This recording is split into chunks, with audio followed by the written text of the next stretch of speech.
Hi. Hello, hello. Hi, good How are evening. you? Hello. I'm fine, thanks. Hi. Yeah, yeah. Okay, so I guess we could wait for, I think, for 2 more minutes or Yeah, sure. three, because there are a lot of people who would love to attend this event. So maybe they are going to join us. Yes, Yeah, 7. yeah. There are already 7 people. That is amazing. Hi. Oh, one more. Yeah, Yeah, great.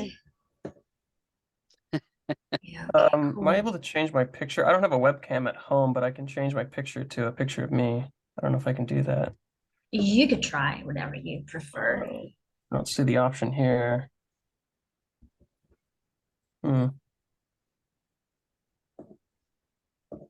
Do you have a any kind of picture? You could just share your screen, I guess. Let's see. Oh, 9 people, 9 people. That's great. Okay, yeah. Okay, cool. Yeah, we could wait for a few more minutes.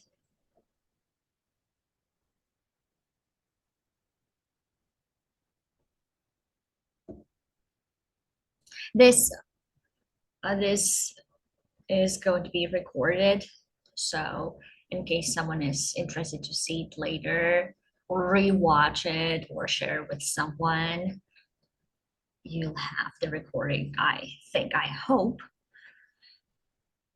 Yeah. Okay, 10 people. Someone else came.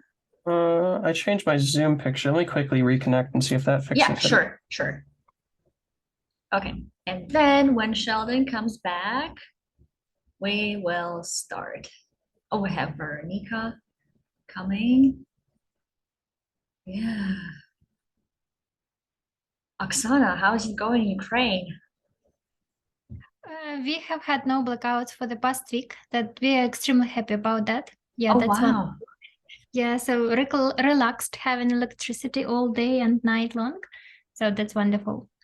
It did work. Okay. Cool. Oh, yeah. Hi, cool. Yes. Okay. So I think we could start and then people will be just joining us. So, okay. So I'll start with telling you that my name is Oksana and I am doing lessons with Oksana Rebets. We've just started. Yeah. And also, I'm a student at the University of Iowa. I'm originally from Ukraine. I'm from the western part of Ukraine, to be more specific, the town of Chervonograd, one of the places where Sheldon went to and volunteered in. And here at the university, I have a Ukrainian conversation hour. I started in April last year and I had a few students, and now we're becoming again more active and doing more events. And this is kind of our first event. And Sheldon was one of my students at the Ukraine conversation hour, and he decided, I don't know when, he'll tell us, that he would love to go to Ukraine to volunteer. And it was a really brave decision to go to Ukraine, especially given there is war. So, yeah. And I think Sheldon can introduce us himself, because what I know, Sheldon studies political science and international relations at the University of Iowa. And that's how much I know. So Sheldon, please. Yeah. So Sheldon is going to talk about his experience in Ukraine. And you're free to ask questions whenever you feel like. You can write in the chat or you can unmute yourself and let's just have a conversation about Sheldon's experience in Ukraine. Sheldon, welcome. Well, thank you. Yes, I am a student at the University of Iowa. Before that, though, I studied at Southeastern Community College. It's a small college in the southeast of Iowa, and I got my associates there, so I do already have a degree. Before that, I didn't really. Oh, we have new people. Welcome. Yeah.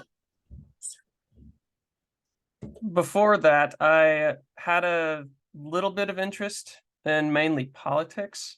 But as I got into college, I sort of didn't really like domestic politics. It was too sticky for me. So I started doing international things. And when I got to the University of Iowa, I decided that I would go on to the international relations track of political science. Specifically, most of this was by chance or by showing me what the classes were, but I chose international conflict. And also by chance, one of the available languages was Russian, which I started taking. Around February of 2022, I realized that things were going bad in another part of the world. And in fact, it basically changed my entire view of the world and how I interacted with it.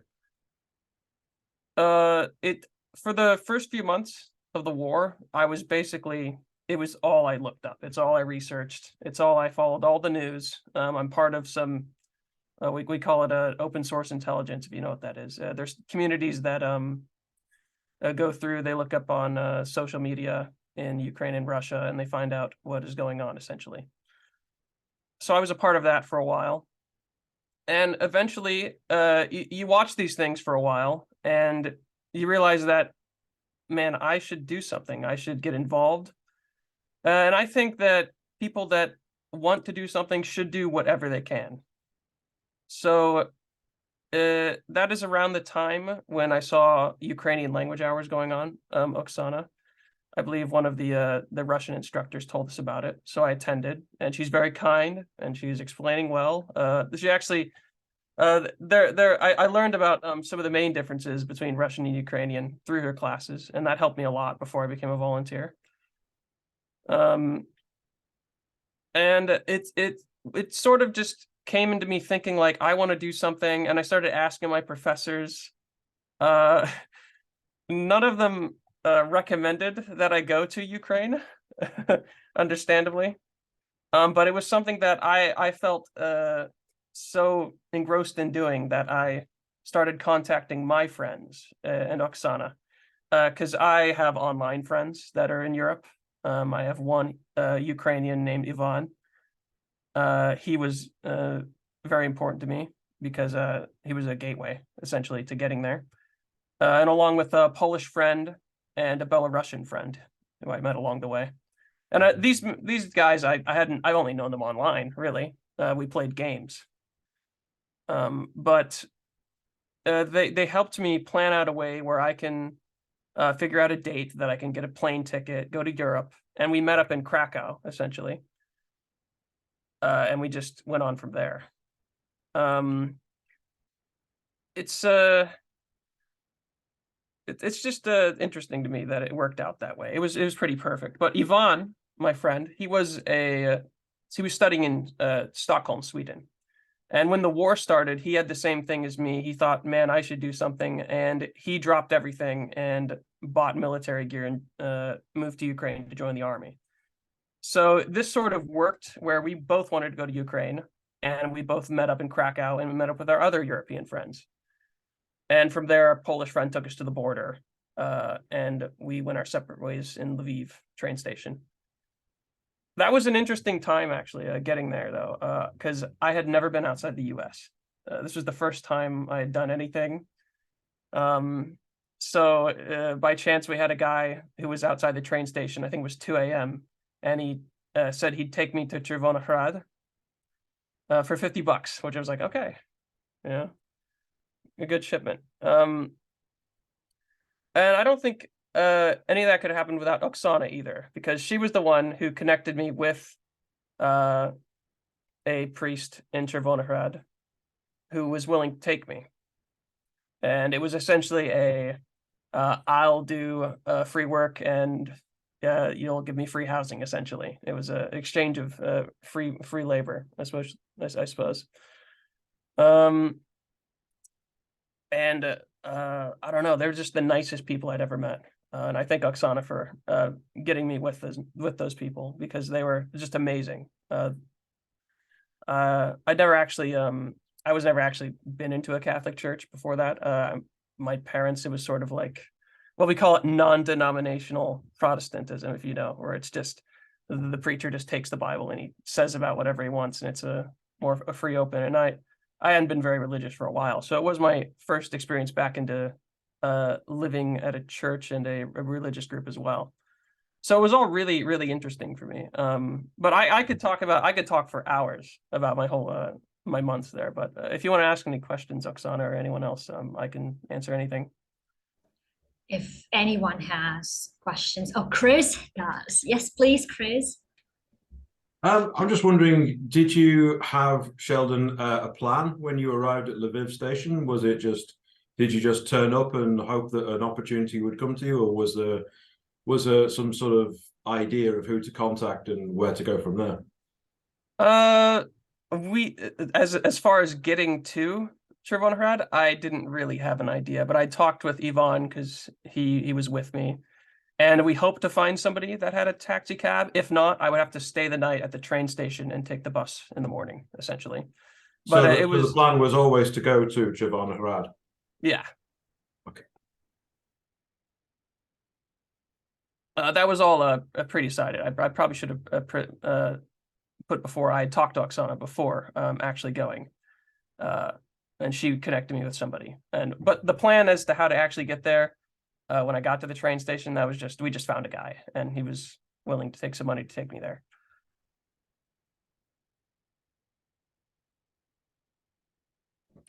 Juan Ignacio, you have a question, please? Yes. Edward or Sheldon. Yes, right. What was the best and the worst thing that happened to you during your stay in Ukraine? Man, I don't know the worst thing. Let me think. Maybe getting used to the sirens, I suppose. In Iowa, we have sirens. They're tested every so often for like tornadoes and stuff, but it's never once every day or in the middle of the night at 2 a.m. or 3 times a day. Sometimes I think there were a few days it was 3 times a day. And I don't know. It's sort of just getting used to them. It was strange because, like, you know, theoretically, at any second there could be a missile. You don't know like where they want to fire a missile at. But eventually you just start sleeping through it, and it's probably not it's not safe entirely. But it was sometimes scary for me, at least at the beginning, until I got used to it. As for the best thing, I believe going to meet Ivan again. At some point, I had decided to go meet him in Kyiv. I had taken a train to go meet him again, and he was already he had an apartment, and he was getting in with training in the army. And I got to go meet him again. It was great. We went around the town for a whole day, and he's a really good friend of mine. But there was so much. It's hard to say exactly what is the best, but there were a lot of amazing moments while I was there. Yeah, cool. Great. Thank you for your questions. Oh, Chris has another one. Yes, please, Chris. I was just going to ask, what was your level of Ukrainian language speaking when you got there? I knew a lot more Russian than I knew Ukrainian, and the Russian it helps with structure, essentially, mostly, and some of the words are similar, but conversationally it's a lot different. And I could understand some things that my fellow the priest and the nuns would say, but not entirely. What Oksana gave me though was enough to help teach. but it was very bare, very basic. Yeah, because that was just a month. That Yes, it was. yes, that was It was not. it was like a month of once or twice a week classes. It was not like my Russian actual course that I'm taking. Yeah. Okay. Tell us. So you came to Chervonograd. So you actually visited Chervonograd, my hometown, which is pretty amazing. And tell us, what were you doing there? Uh, Tell us about the work you did, people you worked with, and what were you doing in Ukraine? Yes. So I had linked up with Father Mikola through Oksana, and the organization of work was essentially teaching English is what I was doing.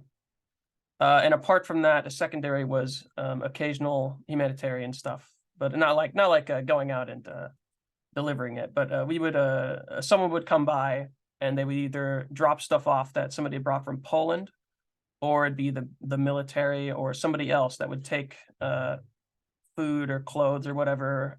One time a generator that we had at the church, and they would take it where they needed it. Other than that, the English or teaching English was my main thing. I taught 6 classes over the course of a week. There was 2 younger classes, 2 adult classes, and then there was one that was for older kids. Most of them were pretty fluent actually, but not all of them. And then the 6th was I believe it was at one point a kindergarten, but it was turned into a refugee center. So I taught English to refugees too, and that was mixed between younger and older. Okay, so who were those kids and adults that you were teaching to? Were they from the church, or they were from any organization, or I don't know, who were they? The ones that I taught at the church, the 5 groups, most of them were members of the church, but additionally, some people would come by that weren't of the church, just because I heard that a volunteer was teaching English essentially for free. But most of them were members of the church. Okay, yeah. So how did you communicate with Father Mikola and the nuns and sister Carolina, sister Oksana? How did you communicate with the rest of the people, the rest of the members of the church? Honestly, Google Translate did help a lot. It played a big part in that, because I wasn't conversational in Ukrainian. I only knew really Russian, which I could speak, and most of them understand, I believe. But I didn't really speak Russian that much while I was there. I believe we mainly interfaced Ukrainian to English when we used Google Translate. But I could understand a lot of the things people said, but not everything. So mostly Google Translate, and occasionally I would understand what they say, and I could say, "Oh, talk, yeah."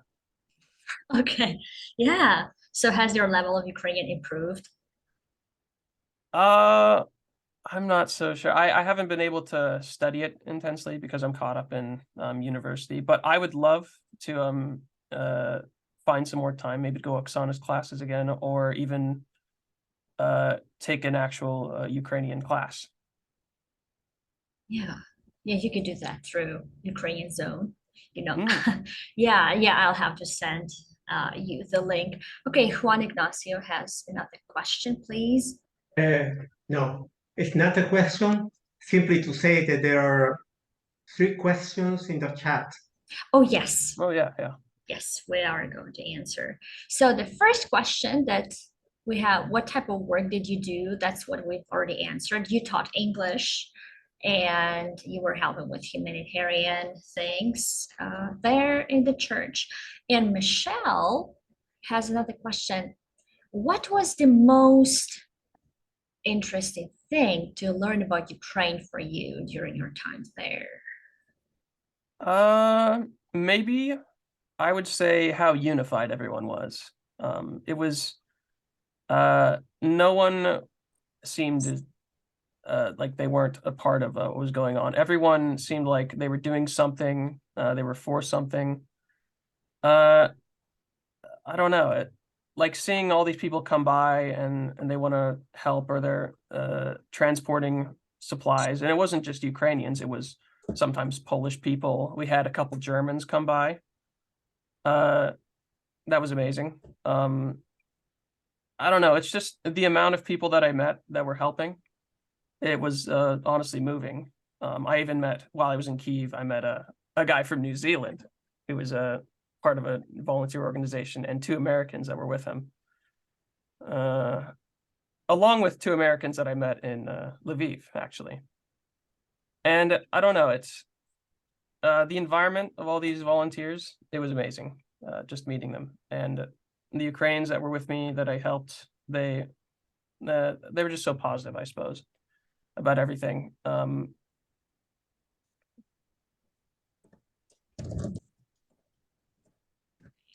Right in my hometown. Yeah.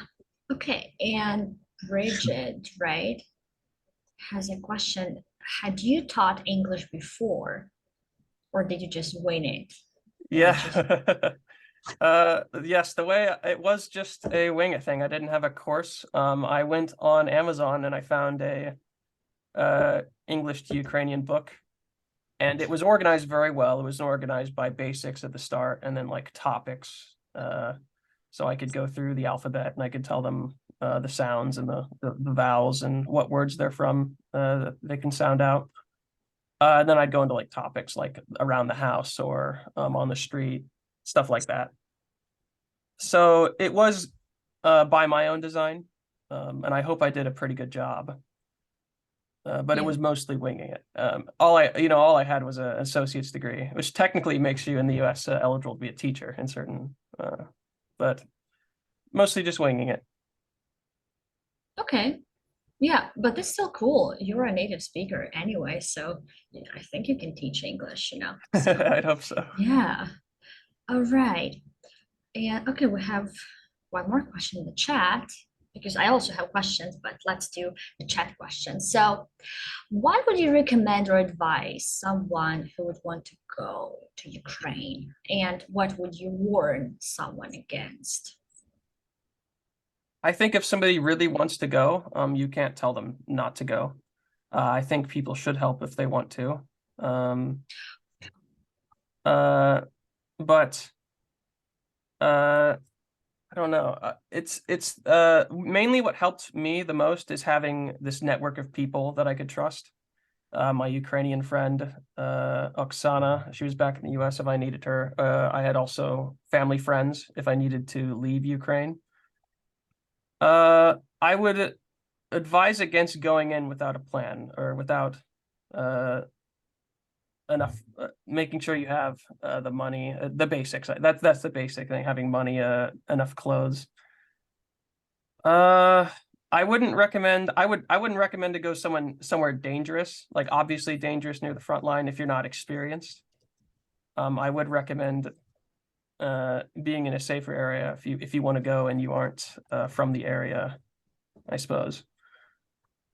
But definitely have a network of people you can trust, anyone you can contact at any time if you need to ask anything or you need to know how to get around. Because my friend Ivan, he showed me an app on my phone that I could get, and it showed me every bus route that I ever need. And I didn't know about that until I met him. And that helped a lot if I need to take a bus anywhere. Yeah, that's cool.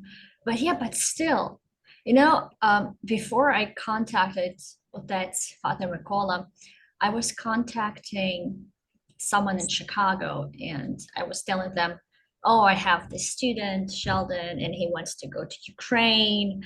And they were telling me, but does he realize how dangerous it is?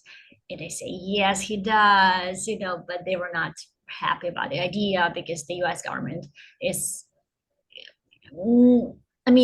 not recommend Americans to go to Ukraine during the war.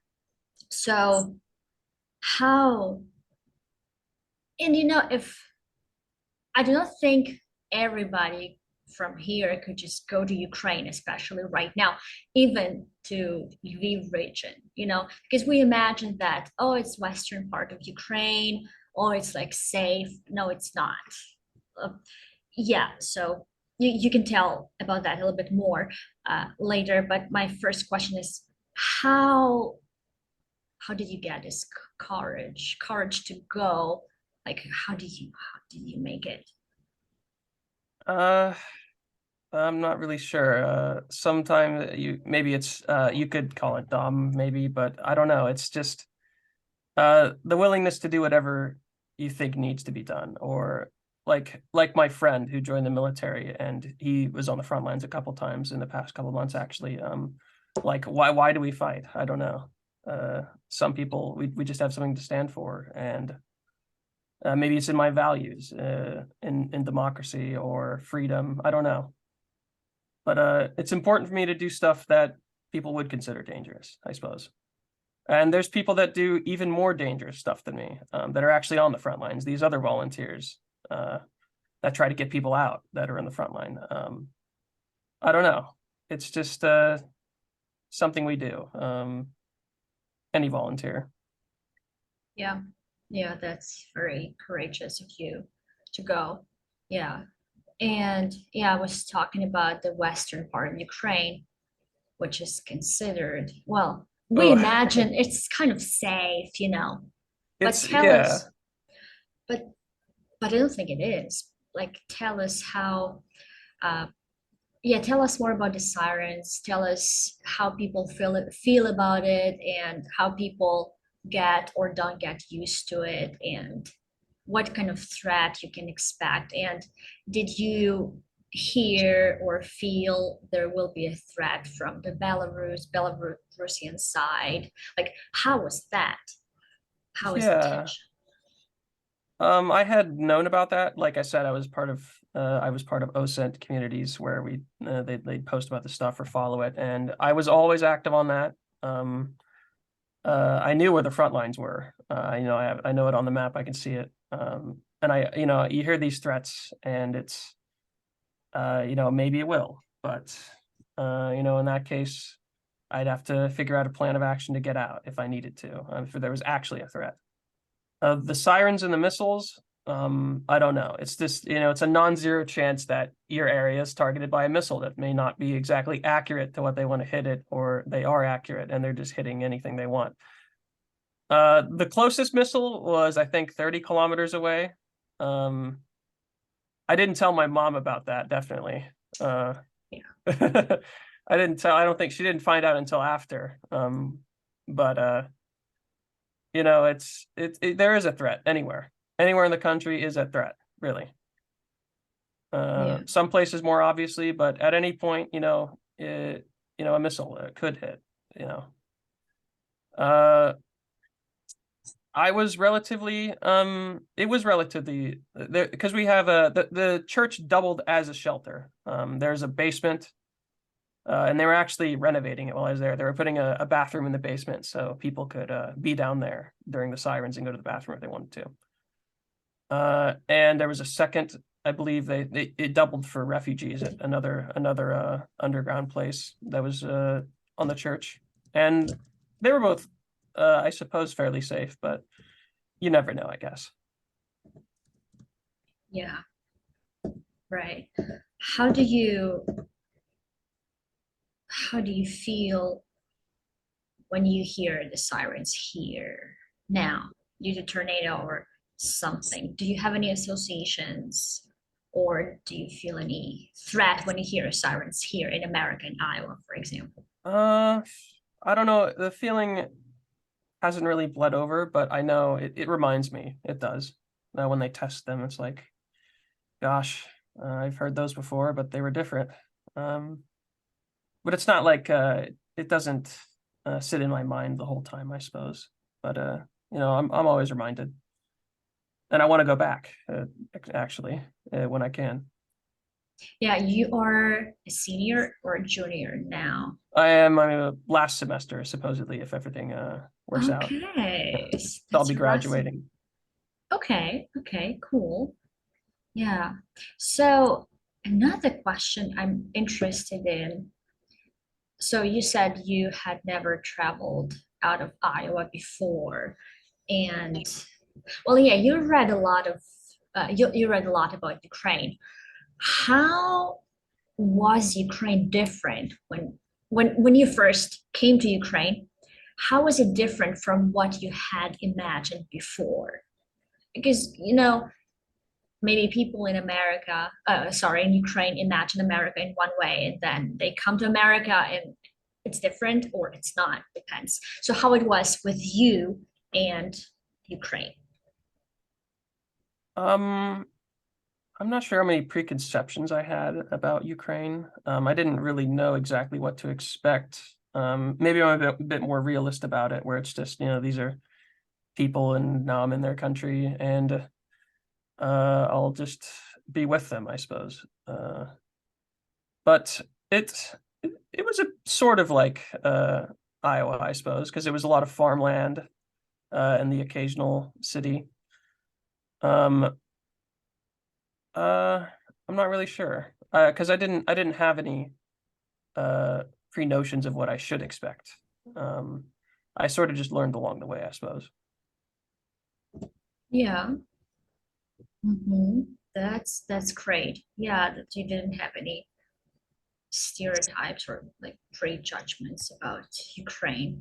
Did you have something like cultural shock, something that was kind of shocking for you or unexpected or different? I think the first thing that struck me with that was that there were a lot of KFCs and American fast food joints. I was very surprised by that. I was like, wow, I can just eat what I have at home if I want to in a city. And it was, yeah, those were nice. But on other grounds, I don't know. There were shopping malls just like back home. Very good ones actually in Chervonograd. I went to that one. Very nice. Epicenter was sort of like, I don't know, Menards back here maybe, or any other. That was an interesting thing.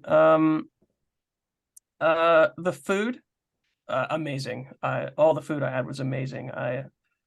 It's like it was all basically like home cooking for me. As a college student, we eat this what we can get for cheap, or subpar maybe. But I loved the food. That part was amazing. That I thank the sisters for cooking. Oh. Yeah, yeah, they cook really, really well. Yeah, that's right. Okay, and now I'd like to ask you, what do you think should be done, or how could we, I don't know, make people more interested in what's going on in Ukraine? Because back last year, there are still a lot of news about Ukraine every day, but sometimes it feels like it goes down and people shift their attention to something else. So how can we more make Iowans and Americans more interested in Ukraine? I don't know.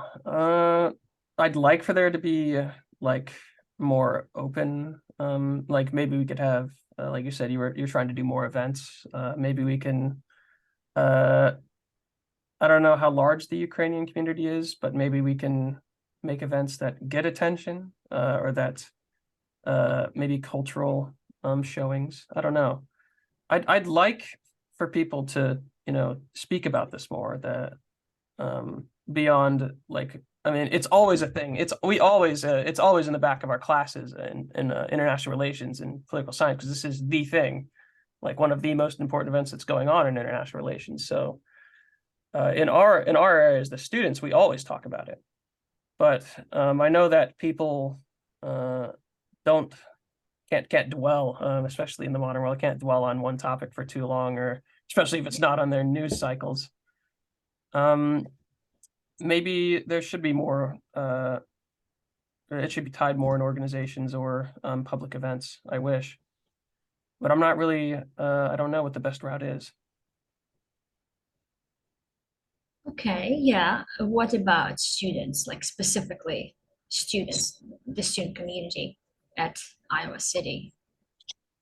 I think there is a better chance that we could get people involved, interested, but I'm not an expert event organizer or getting people involved. I don't know, but I would like there to be a large organization or people that talk about it often. Okay, yeah. Okay, great. And yeah, there was one more question. Did you travel out of Chervonograd often or at all? Yeah, you did go to Kyiv and Yes. Lviv. Yeah. And tell us more about your traveling. Father Mikola did actually like to take me out of Chervonograd a lot. We went to Kyiv Monastery, or that was actually an amazing journey because we did it by bike. Or I believe it was Zhovkva. That was an amazing show of churches and monasteries, along with hundreds of years of history. It's amazing. Beyond that, I did miss one journey that they were going to go with the Germans that showed up to help us.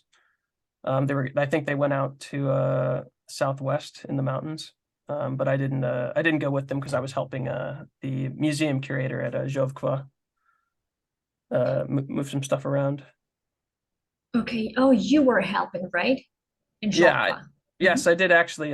So I met on the first day. I met the guy that runs the city museum in Zhovkva, and I later went back and I traveled out to meet him and see his museum, and I helped him out a bit. He was a really nice guy. Yeah, what museum was that? I think it's called the Old Town Museum or something of the sort, Zhovkva. Yeah, okay. I haven't been there. Yeah. No clue. Yeah, Old Town Museum, Zhovkva. Yeah. It's pretty good. Yeah. And so Zhovkva and Kyiv Monastery. And where else did you say? Well, he took us to tour Lviv. A Oh. lot of the old town, and specifically he liked taking me to the churches, and they're all Yeah. really beautiful and amazing, amazing build. Some of them were so old that, or at least one, I think it was the Armenian one. It had 3 different build designs in it because it had been built over hundreds of years, and they were amazing. I really like the old towns, seeing the old towns of cities. It's amazing. Yeah. Yeah. Yeah, that's something we don't really have here. Oh no. Yeah. I mean, Zhovkva is 200 years older than my hometown. It's crazy. Oh, remind us, what's your hometown? Fort Madison, Iowa. Oh, right. Yeah. It's nearly it's about as southeast as you can get in Iowa. Okay. Yeah. Okay. And there was another question. How long did you stay in Ukraine for, and at what point did you decide to go back to the US? I believe I arrived there in the middle of June, and then I left about the same time in the middle of August. So a total of 2 months, but over 3 months, really. And the point I decided to go back was 1 week before college started. So I was up there right until the next semester at University of Iowa. Okay, yeah. Yeah, great. Do you have any pictures to show? Oh gosh, I think I'd have to upload them to an album because they're on my phone. Oh, okay. But I can't. I'd have to like upload them somewhere. Maybe I can do that while I'm talking, and I can share an album. Yeah, okay, yeah, that would be nice. Well, I can show.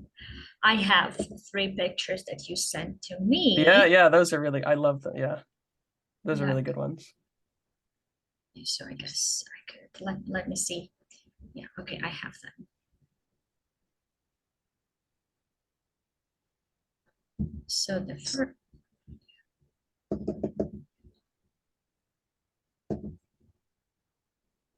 Okay, yeah, I could share my screen and show those 3 pictures while you are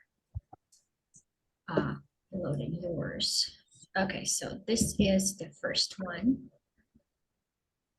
Yeah. Ah, yes.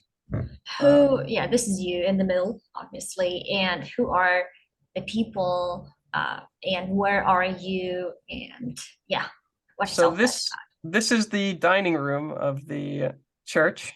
These men, obviously they're part of the army. The left guy, he's a senior lieutenant, and I believe the right guy was just one of his subordinates. I don't know what his rank was, but they were coming by to look for whatever they could. I think they needed boots for him and some of the other guys, so they were looking at what they had in stock for the supplies. And they just came by, and I was there. And the guy on the left, he's missing his hat because he gave it to me, and I still have it. But Oh, wow. not only his hat, he tore off his patches too and gave them to me. Wow. So I have his officer's hat and his 3 patches. Wow. Okay. He's a Yeah, really nice so- guy. Yeah. Okay. And this one. What about this one? Oh man. Yes, this is when I went to Lviv, or sorry, Kiev. I'm sorry. This is right when I got off the train. I think it was maybe an hour walk from the train station, or 2 hours even. I believe we got oh yeah, a nice guy helped me on the metro. And I got to Maidan Square here. Independence Square, I suppose. As you can tell, I'm right off the train because my hair is all messed up. I didn't have a shower. And my hotel room wasn't open for like 3 hours. So I was wandering around the town for about 3 hours, and this is one of those pictures at Independence Square. Yeah. What are those stands? Oh, they have a it's, I believe it's someone's comic on the Maidan Revolution. Okay. So it's you walk around it and it goes page by page, like 1, 2, 3, 4, 5 as you walk around it and get closer to the center, and it's a big story. It's really cool. Okay. Cool. And this one. Okay, so this is on my way to, I'm actually wearing that exact shirt right now. That's weird. But this was on my way to the kindergarten where I was going to teach the refugees some English, and in the background is the church.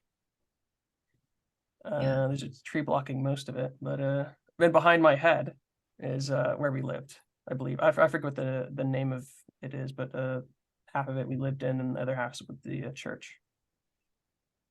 Yeah, great. So what about, yeah, I'm going to stop sharing my screen.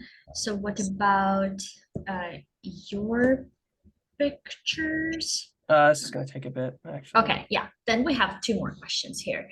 So the first one, how do the Ukrainian people you met seem to be coping with all the challenges? And are they able to have a normal daily life with school, etc.? I don't know, really. I never really asked people how they were or how they were living. I believe a lot of people did come to the, I believe the sisters had essentially a list of stuff they would give out, and people would show up at the door and they would get a certain amount of supplies of food that we had. I'm not really sure. People seemed, they just seemed to go about their day, but I didn't really talk to people because I couldn't really speak a lot of Ukrainian, but I don't know. Actually, on the school thing, across the street is a school, and they were actually doing some event, I believe, in the middle of summer before the next period. I don't know when. I don't actually know when school started there, but they had a little event for all the kids that were going to come into the next year of school. And I can only imagine how many of those people would have been refugees that had just arrived in Chervonograd to live somewhere safe.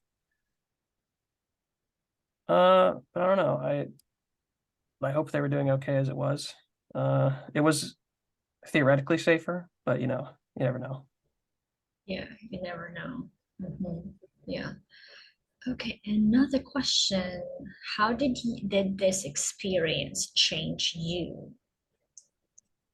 I think I'm committed to it, really. I want to go back to Ukraine when I can. If I get out of, I think, well, my plan is I get out with my bachelor's degree and then I make enough money and maybe I go back at some point. I don't know if as a volunteer to get actual experience as part of an organization, or maybe I go to a university there as an international student, maybe study something else, or just to learn the language and get immersed. Really, it's emboldened me, really, because I want to keep doing this. Especially if I want to pursue a career in the State Department, I need actual experience in another country, especially Ukraine. Yeah, that's right. Yeah. Okay, another question. The refugees that were learning English, did they evacuate from Ukraine or stay? Chris, do you mean did they leave Ukraine after they learned English, or what exactly do you mean? Yeah, I mean, did they learn English because they were going somewhere else, or what was the purpose for them learning English? Well, I was with another girl there and she spoke pretty fluent. She helped me at the first couple classes before she left to go to another town. It was sort of just this thing that she explained to them, I believe, what I was here to do. And she asked that if while they were there, they were living there, really. They were living in this kindergarten. I believe some of the rooms that they taught in were turned into living rooms, essentially. So it was just something for the people there that had to move away from their homes and the kids that they brought with them, just something for them to have in the summer, a little activity. And most of them spoke Russian, I believe. So they also had a Ukrainian teacher there too. Okay, yeah, so they were learning English and Ukrainian. Well, not learning, but why did they have the Ukrainian teacher? Like I said, I don't believe some of them, so I don't know if it was just the kids or the adults, but not all of them spoke fluent Ukrainian, I believe. Okay. Okay. Yeah. Okay. Okay. And when you speak about refugees, do you mean Ukrainians who moved west to flee unsafe areas? Yeah, we did. Yes, absolutely. I believe, I don't know exactly where they were from. I believe they're from varied areas. I believe some of them were from Donetsk Oblast. Sestra Oksana, I believe. I believe her family was from Novokhovka. Yeah. And they had to flee a long way. I believe they had to go through, they had to be filtered back through Russia and then Belarus and Poland to make it back to Chervonograd. So they had quite the journey. Wow. Yeah. Yeah, a lot of them were people who fled to find a safer place to live. Yeah. Okay. Any more questions to Sheldon? Because I do not really have any more questions that I could ask you, or there is something that you, Sheldon, would like to share or to say something else. Oh, yeah. Do they need more volunteers? There are organizations. There's a lot of them. I actually have one on my phone. I see them talking a bunch. I think there's probably never enough volunteers, really, as long as you have a spot, somebody that's can accept you and needs you. But I mean, this war is so large that there probably should be more volunteers, really. But I'm not really sure where they would need or what you would have to go to see that. See if I can. I'm still trying to dig up my photos. I don't know how Imgur's not cooperating. Are you using the computer to connect to Zoom right now? or through your phone? I have to. It has to. I have to add them. So I'd have to go through here and click all the images. Okay, yeah. And yeah, what was the average age of the learners? Children or quite a few adults? Oh gosh, it was all over. I believe if I check my calendar, I actually have I have at my calendar exactly what age the classes were. Go back here a bit. Let's see. I'll just go through 1 week of me teaching. On a Monday, I would have a 6 to 7-year-old class, an 8 to Wow. 10-year-old class, an 11 to 13-year-old class, and a 14 to 16-year-old class. And at the end of the day, I would teach an adult group. Okay. And then I believe some of these were, I think the children were nearly every day. And the adults there were 2 groups, and I would teach them twice a week. And the refugee group was also twice a week. Okay. Yeah. So it was all over. So you had lessons every day, or? Yes, I taught a specific, so it was just sort of organized as they would have certain lessons on certain days and certain on others. But it was a total of 6 classes that I taught in a week. Mhm. Okay. Yeah. And do you feel you got better as a teacher as you went on? And would you recommend this for others to do? I Oh, I assume would. not the person. Mhm. Definitely. I think being a teacher is a good way to get introduced to living in another country, especially when you have people that can help you or can speak both Ukrainian and English. That would definitely help a lot. It helps you interface better. Some of those people, they had to leave towards the halfway through. I believe some of the priests moved closer to Kyiv, and the one that spoke English was with them. So after that, Ed did mainly rely on Google Translate and stuff. But it's definitely a good way to get into it.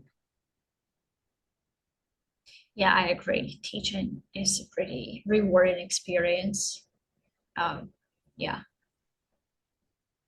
Okay. Yeah. Cool. So are those pictures loading or? Let's see if I can get this uploaded and pull it up on my Imgur. I'll be able to link it or share my screen, I think. So will you be able to? We're gonna find out. Okay. I believe it should have uploaded. I don't know where it went though. Oh.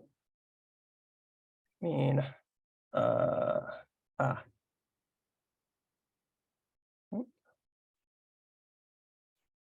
If those are not Hmm. loading, I guess people would like to.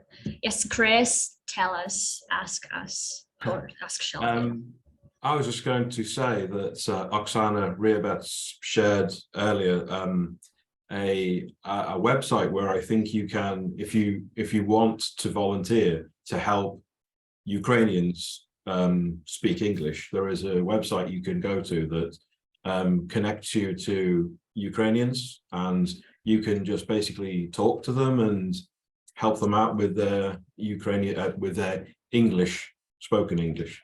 So if anyone feels that they want to help a little more, I certainly do.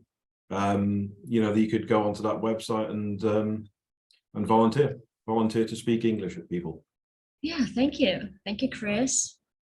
Yeah. And let me add, please, about this program. You necessarily should be a teacher. That is not obligatory because this program, they provide with all materials, with all teaching materials. So there are a lot of, for every level. And there are a lot of people who'd like to practice English, but not that many volunteers are join the program. So yeah, that is a good chance to help, even staying, not visiting Ukraine. Yeah, and well, teaching is not the only thing you can do. I have another student of mine who also study Ukrainian, but she was involved in volunteer activity even before the war. So what she's doing, she's doing the horse therapy for the people with disability, not physical, but an emotion, like psychiczne how do you say physical, not physical, okay, Mental So, mental yeah, needs. yes, mental and horse therapy, that is like her talent, her hobby. So she is doing what she knows the best, helping people here in Ukraine, and she even preparing herself to move here in May. She is coming to Ukraine. She will be living here. She will work for her German company, but she will do that remotely half of the day. So that is a best options for her, combining work and volunteer activity living in Ukraine. She also been here for 1 month in October. So yeah, a lot of people are brave to come here, but well, no one can recommend to do that. Yeah, because people think it's dangerous. Yeah. Yeah, it is. Yeah, it's always a risk to go to Ukraine because you never know when the missile is going to hit you, you know. So, yeah. All right. So, Sheldon, tell us about how it's going with the pictures, and if it isn't going, we could just share them in the chat event chat later when they're ready. I'm having a problem signing into this account that Okay. lets me share the image, but I may be able to get it later. I would definitely share it to the chat unless some people want to stick around and see these images. It's up to them. Yeah, there is a chat, an event chat on Meetup group, so we could share them there. And if people are interested, they could take a look. But definitely. Okay, great. So any more questions to Sheldon? No, we don't see any more questions. Sheldon, would you like to come back to Ukraine after everything is calmed down, or do you have something like that in your plans? I really want to. I've talked to my friend about it. I think if I talk to Yvonne again, he can definitely help me. I'd like to maybe find a university. I don't know if there's immersion studies or I don't know. I'd like to maybe live there if I can, do something. Maybe I think probably a language programmer if I was an assistant teacher with like English, that might be helpful, but I don't know. I want to come back and I definitely want to live there. I think it's important to my career and it's important to the people I was with. Yeah, I believe there should be something at Ivan Franko National University of Lviv. They always have programs for foreigners, so you could study there. Oh, I think I got it to work. Hold on. Okay, let's see. Hold on. Okay, let me see if I can share this. Yes, you're a co-organizer, so. Oh, it says host disabled participant screen sharing. Might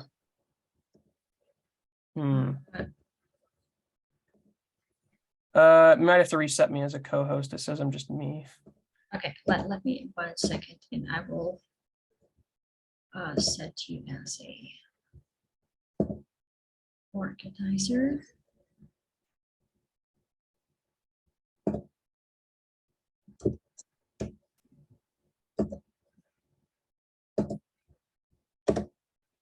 Ooh, let's see. Okay. There we go. Yeah, cool. Aha. Can you see it?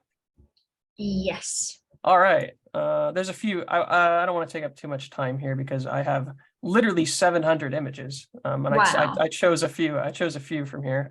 So this is. Can you see my mouse? Yes. Okay, this is Father Mikola. Believe was, I don't know what the official word is. I'd say I don't know, head priest. I don't know if there's a better word. Just priest. I don't know. Just father. Just father. Yeah. And these are the brothers, I believe. This was Yura. He was the one who spoke quite fluent English. He was very helpful. Here's one of the sisters. I believe that's Karolina. Yeah, and yeah. I believe she was part Polish, right? I Yeah, she is Polish. Just she Polish? is. Yeah, but she works in Ukraine. Yeah. So it was actually kind of funny because when she spoke, she would speak. It really sounded Polish when she spoke Ukrainian. Yes. It was very clear. Yeah. Like Vladislav would be Władysław. she would say. Yeah. That's, well, Yeah, I yeah. thought it was funny, but I believe it's just from her language. I believe most of these are Knights of Columbus, the men that went to the church. They were very nice guys. And specifically this, I forget some of these, some of the names. Actually, I don't remember. I only know Roman, the guy in the white shirt. Yeah, Ramon. Yep. This family here, I believe one of the kids isn't in the picture, but she spoke very fluent the English. Okay. I forget her name, but she helped too. She was very nice. Let's go on to the next one. So this Yeah. is the basement. Most of the people, they had all these cots for kids to sleep on around. When the Where sirens is were going that? off. This is Where the is- basement. Oh, okay. This is the basement of the actual where we lived. So they were renovating it. I believe they had it completed when I was leaving, but they put a bathroom in over here so the kids would have somewhere to go while the sirens were on. But I believe most often families would bring their kids here every time. They wouldn't take a chance, which I commend, honestly, because you can't get a I don't know what the word is. It's escaping me, but you have to be careful, I suppose. And it's important to be safe. Occasionally, actually, the sirens would interrupt my studies and all the kids would have to go in here and I would put up the board and keep going. Yeah, yeah. This is, I forget what event this is for. I don't remember the date, but it was a. Oh, it was, yeah, the first communion, the first time when kids, well, those, yeah, I think children take the body of Christ for the first time in their life. okay. I think, but I'm not sure. It was sort of, we also went outside and they had all these things up. It was pretty cool. Because I don't really live in a religious family. I'd never really seen these Catholic events, so it was really awesome. Oh, okay. Yeah, Lucina would like to say something. Yes, please. Oh, yes. Oh, yes. So this is the first communion, and actually, it looks like the Roman Catholic Church. Oh, And it is. those men in black are singular is ksiądz and plural are księża. So this is the way so how we address them. So not necessarily brothers. Brothers are when you are in a monk in a kind of monastery. Okay. Ksiądz, księża. So this is I guess it was so it was, I think it was the case. And the first Okay. communion, so it must be somewhere in spring, I believe. No, it was in the summer. It was some Did- special. I don't remember what it was, but it was something about summer. It looks like Summer, the yeah, first. late spring, summer. So traditionally it takes place like that. It wasn't just the kids, though. I don't know Mhm. exactly. It was something, I'm not really sure, but it was really awesome. Mhm. Let's keep going. So this is when I believe these four they were going to I believe a church that was closer to Kyiv. So this is when they left, and we had a good moment together. But we actually we had I think it was evenings. Usually we would hang out outside here and just sit and eat snacks or whatever. It was pretty nice. This is in Lviv. This is the, as Mikola said, the Statue of Liberty in Lviv. She's sitting up here with her torch and her spiky hat. It's really cool. Let's see. This is on our bike ride to Kharkiv Monastery, I believe. This is sort of back in the woods because we went all the way through the woods and up hills on bikes. It was crazy. It was so intense, in fact, that I couldn't make it all the way back. They had to pick me up by car because I didn't have enough energy.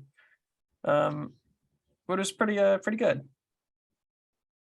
Yeah. This is Kharkiv Monastery too. I believe we were going in. No. Sorry, this is Zhovkva.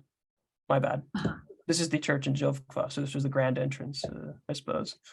And and they're restoring it too. It's an amazing piece of historical architecture. Back when I believe it was the Polish-Lithuanian Commonwealth. It was amazing. Another one from the bike ride. This is us in the woods. Pretty good. Actually, I think I'm wearing my my Ukrainian shirt on this bike ride. Oh yeah, Vyshivanka. Yeah, my Shivanka. Yeah. They bought it for me as a gift. It was really nice.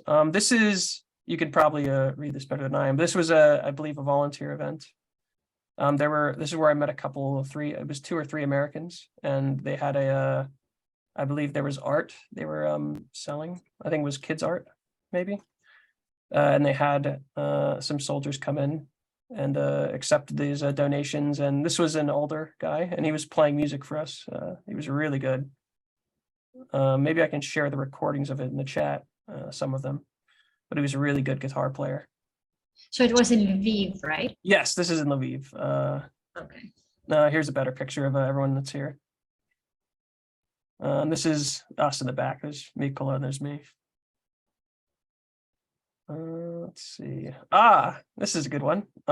This is after I donated blood at the. Okay. I donated blood at the hospital right next to the church. And they said I was the first foreigner that had ever come and done that there. Oh, really? Wow. Yeah. It was these women were really nice to me and very kind. They had tea and snacks after.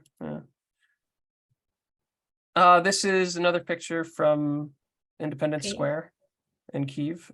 I'd seen this in the if you've seen the documentary Winter on Fire. It was I remember seeing this camera shot from the people that were there, and it was just crazy being there.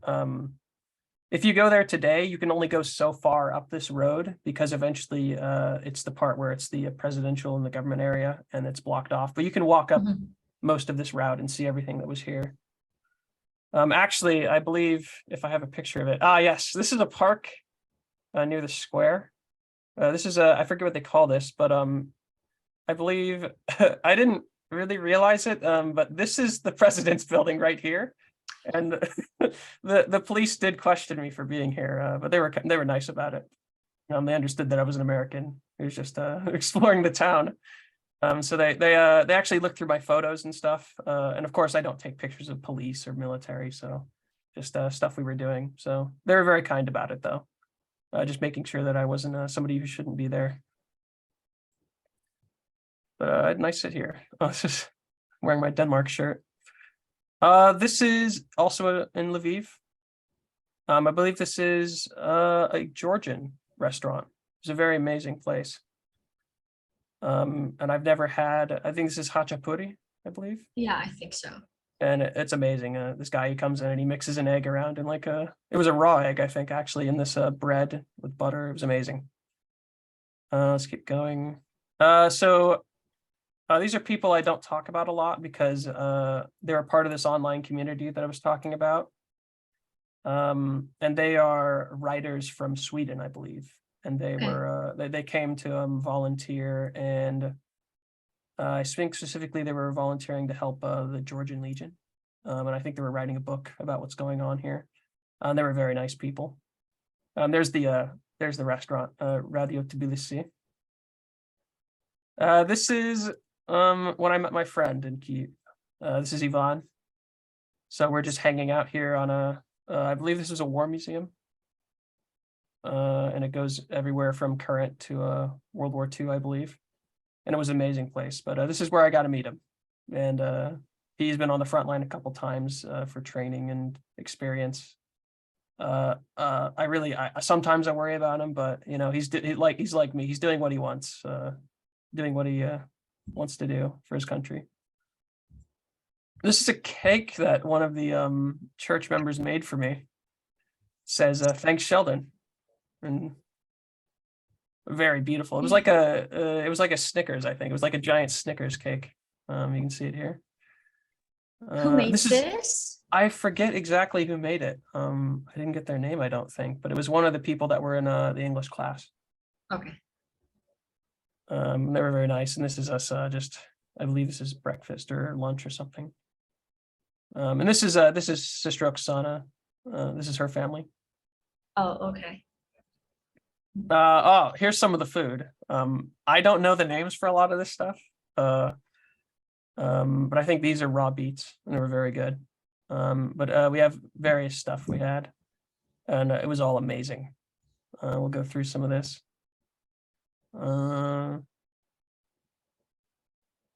And actually, I think this is some beer that the Germans brought. They actually brought us like a bit of beer as a gift. It was very nice of them. I have their picture somewhere, but I think this is Holubsi. Yes, What's his name? see. Yes. Very that's good. right. Yeah. And I think this is the last dinner we had together. They had a whole a cookout to thank me for being there and stuff. It was very good. Very kind of them. Yeah. So how did you leave Ukraine? Basically the same way I got in, but on the way back, I had by that time, you know, I'd been out of Chervonograd on my own a few times. I'd taken the buses. So actually, the way I got back though, it wasn't using the buses. I'm sorry. The Carolina drove me from Chervonograd all the way to Krakow. Okay. Partially not just for me, but there was also another, I believe another couple. It was a small family that wanted to go to Poland too. So they used that opportunity to take me back to Krakow so I can get onto a plane, and to take another family to a train station so they can do what they were in Europe. Okay, great. Thank you for sharing. Yeah. So that's it. Does anyone have any more questions? And if not, I think that's covered. I'd like to tell if someone might be interested about another way to help Ukrainians directly via this social Є допомога place, but I'd like to share the screen if I can do that. Can you set me a co-host to lead through that program? Oh, Sheldon, I made you an organizer. Could you make Oksana a co-host, please? Or a host? Yeah, I can. Cool. Yeah, thank you. So that is a wonderful. Now you should see my screen. Yes, that we is a do. wonderful online platform that was created by in cooperation with the Ukrainian government, and I like this program platform a lot because here you can donate to a particular family. So it is in English, as you can see, online. If I am in Ukraine, there is a way for me to do that from hand to hands. So but let me switch back to English. So online, here you can help for someone who has a needs in food, medicaments, fuel, or letter to Santa Claus, but that is closed already. So we are not talking about Santa Claus. So as for food, back to active, you can see how many actives request people have left, and we can choose the region. If you would decide to help here, that is, you have to be careful about not choose the region that are occupied now, because in there people cannot buy food with your prepayment. So let's choose some whatever region that is. So that is where they are located. It does not mean that they are living there for all the time. That might be internally like refugees, yeah. And categories, yeah, low income family, for example. And we see the needs, all the needs. We see the story. Some story are short like that, some are really big. And then when you press to help, you choose some amount you'd like to help with that person. And then this status go to run. It means the person will go to the market and will pay for the goods with the prepayment that you like transfer to them. And then when that is done, the wonderful thing that you can see the receipt. So basically you see what the person purchased with your money. For example, in this story that I have helped, I can see the receipt. So it is in Ukrainian, definitely. Oh, that's translated. Okay, wonderful. So basically here I see where my money went to. That's great. In that way, I see that my help goes to the person who need that, yeah, for minor children, but that is difficult to choose whom to help. Some people got help a couple of times, some people many times, and someone never got help. But all the time that there is a story behind. So yeah. Yeah, it's a really great initiative. Yeah, thank you for sharing. Yeah. So. Okay, yeah. So I guess this will be it for now. And since I'm not an organizer, I switched it to Sheldon. I cannot finish the conference for everyone, but I want to say thank you everyone who came, who asked questions, who has been interested in Ukraine and what we can do for Ukraine. And thank you, Oksana, for inviting me to this meetup platform, for inviting me to Ukrainian Zone to cooperate and help you teach. I really appreciate this. And thank you, Sheldon. Thank you for sharing your experience. And again, thank you, everybody. And I hope to see you all in the future again. Yep. Have a good day, everybody. Goodbye. Thank you, Oksana you. and Oksana. Thank you. Thank you. Thank you. Thank you. Thank you. Yeah. Bye-bye. Bye. Thank you, That was Sheldon. great. Bye bye.